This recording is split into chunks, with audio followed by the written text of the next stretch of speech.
সাত দে না সাত দে ডিস্টেন্স যাও না হ্যাঁ না কথা কইছ না প্রিয় বন্ধুরা, আপনারা ডেকচিতে যে মাছটি দেখতে পাচ্ছেন এটি কিন্তু শোল মাছের মতো দেখতে হলেও শোল মাছ নয়। এর দুই পাশে কালো বড় বড় চক্কর চক্কর দাগ থাকে। এটা কি মাছ? আপনাদের গ্রামে এটিকে কি মাছ বলে কমেন্টে জানাবেন।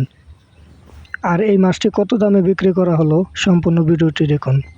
পাকুটা ফিশিং ভিডিও ইউটিউব চ্যানেলে নতুন এসে থাকলে চ্যানেলটি সাবস্ক্রাইব করে রাখুন। ধন্যবাদ। সাত দে ডিস্টেন্স যাও না হ্যাঁ না কথা কইছ না